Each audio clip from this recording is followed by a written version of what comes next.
mercredi 31 janvier 2024, le Conseil des ministres s'est réuni sous la présidence du chef de l'État, M. Patrice Talon.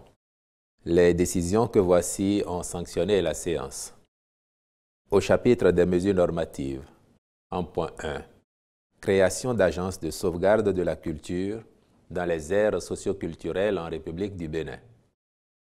L'objectif visé en créant ces agences est de promouvoir la mise en valeur des éléments constitutifs du patrimoine des aires concernées, notamment les traditions et expressions orales, les arts de spectacle, les pratiques sociales, les rituels, les événements festifs, les connaissances se rapportant à la nature et à l'univers, ainsi que les savoir-faire liés à l'artisanat traditionnel, pour autant qu'ils ne contreviennent pas aux lois et règlements en vigueur.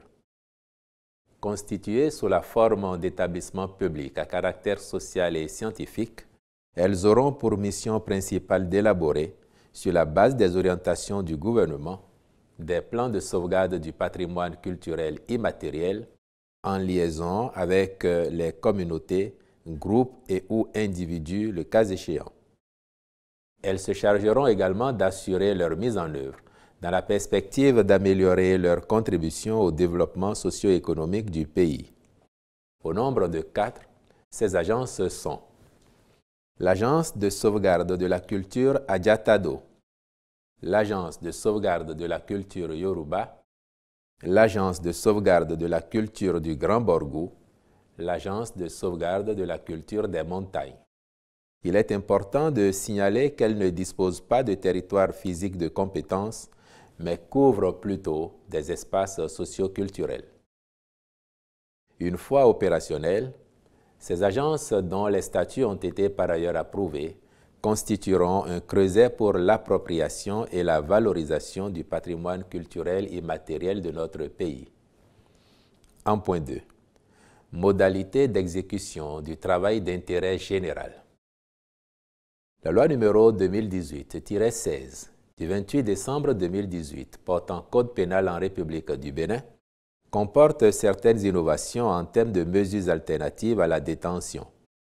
Au titre de celle-ci, figure le travail d'intérêt général, dont le but est d'assurer en milieu ouvert une exécution efficace de certaines condamnations et de faciliter la réinsertion rapide des condamnés. Le présent décret fixe les modalités d'exécution de l'activité des condamnés à une peine de travail d'intérêt général, de même que la nature des travaux proposés, puis détermine les organes chargés de son application. Le texte précise que cette peine est exécutée dans le respect des prescriptions législatives et réglementaires relatives au travail de nuit, à l'hygiène, à la sécurité, y compris le travail des femmes et des jeunes. Elle peut être mise en œuvre concomitamment avec l'exercice de l'activité professionnelle sans que la durée cumulée de l'activité salariée et du travail d'intérêt général ne puisse excéder 12 heures par jour. Les ministres chargés du dossier accompliront les diligences nécessaires pour son entrée en vigueur effective. Au titre des autres mesures normatives, ont été adoptés les décrets portant transmission à l'Assemblée nationale pour autorisation de ratification de l'accord de l'Organisation mondiale du commerce sur les subventions à la pêche adopté à Genève en 2022. Et puis transmission à l'Assemblée nationale pour examen et vote du projet de loi portant réglementation bancaire en République du Bénin.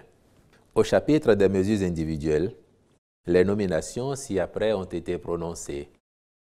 Membre de l'Autorité de protection des données à caractère personnel. Au titre du président de la République, M. Luciano Hunkponu.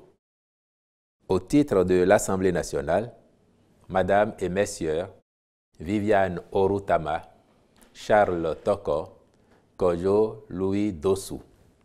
Au titre du barreau, M. Frigens Jeffrey Ajavon. Au ministère de l'Intérieur et de la Sécurité publique, secrétaire permanent de la Commission interministérielle de lutte contre l'abus des stupéfiants et substances psychotropes, M. Didier Achou.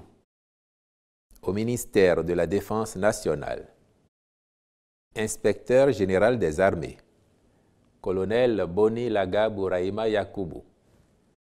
Inspecteur général des armées adjoint, intendant militaire de première classe Antoine Humpé. Chef d'état-major adjoint de l'armée de l'air, colonel Hervé Setonji Alochenou. Chef d'état-major adjoint de la marine nationale, capitaine de vaisseau Siemba Émile Sama. Directeur de la sécurité militaire, colonel Idrissou Soulé Chabi. Directeur de la participation des armées au développement et aux tâches d'intérêt public, colonel Kodjo Saturnin Obelakou. Directeur des systèmes d'information, capitaine-major Oyedele Moïse Ossé. Directeur central du génie des armées adjoint, lieutenant-colonel Philippe Neri Ali. Au ministère des Sports, directeur de cabinet, M. Crépin Okuolu. Conseiller technique à la jeunesse, aux loisirs et handisport, M. Ahmed Taoufik. Conseiller technique au sport, cumulativement avec ses fonctions actuelles, M. Djessounoukan Basile Agbodjogbe. Inspecteur général du ministère, M. Semako Alfred Hodonou. Inspecteur général adjoint du ministère, M. Bienvenu Aladassi. Directeur des infrastructures sportives et socio-éducatives, M. Rodrigue Toffon. Je vous remercie.